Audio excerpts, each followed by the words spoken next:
এই ভিডিওটা তোমরা দেখছো, এই ভিডিওটা কোনো সোশ্যাল মিডিয়া থেকে ডাউনলোড করা ভিডিও নয়, এটা হচ্ছে আমার নিজস্ব ভিডিও। এটা সিউড়ি থেকে কীর্ণাহাট যাওয়ার বাসে ঘটনা।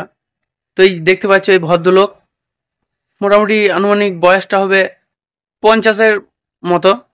তো পাশে যে ভদ্রমহিলা বসে আছে তার সাথে এই নোংরামি কাজটা করছে। তো আমি পিছনে বসে থাকা এক যাত্রীকে জিজ্ঞাসা করলাম যে ওই ভদ্রমহিলারই যা হন। তো ওদের কথাবার্তা শুনেই বোঝা গেল যে ওরা চেনা জানা বটে। তো ওই কাকিমাকে জিজ্ঞাসা করলাম যে এই ভদ্রমহিলা কি আপনার চেনা? বলছে হ্যাঁ আমার যা হয়। তো আমি তখনই জানতে পারলাম আর ওটা ওনার যা হয়। আর বললাম ওই কাকুটাকে হয়? বলছে ওকে চিনি না।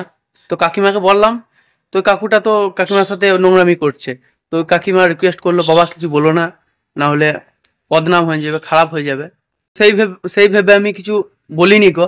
তো আমার প্রচণ্ড রাগ হচ্ছিল যে এইভাবে পাবলিক প্লেসে চলন্ত বাসের মধ্যে এত যাত্রী আছে, সবার মাঝে এইভাবে নোংরামি কাজ করছে। তাহলে একজন বয়স্ক মানুষ যদি এই রকম কাজ করে তাহলে ভেবে দেখো আমাদের যুব সমাজে কি হাল হবে।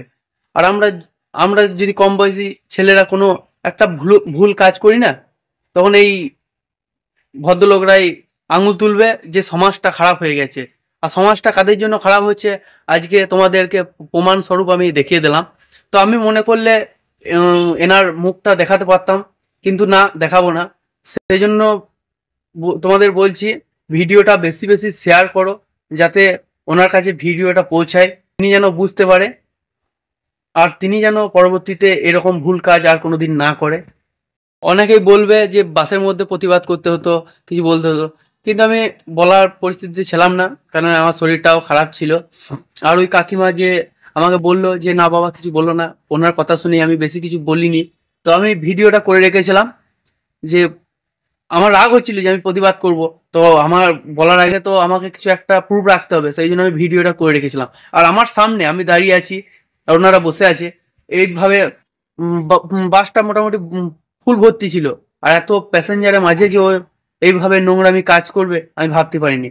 আর যদি ভিডিওটা করা যদি আমার ভুল হয়ে থাকে, তুমিও ওই দলেরই লোক, আমি ভালোভাবে বুঝতে পারছি। কেউ যদি এসে জ্ঞান জ্ঞান মারো আমাকে যে ভিডিওটা কি জন্য করলি।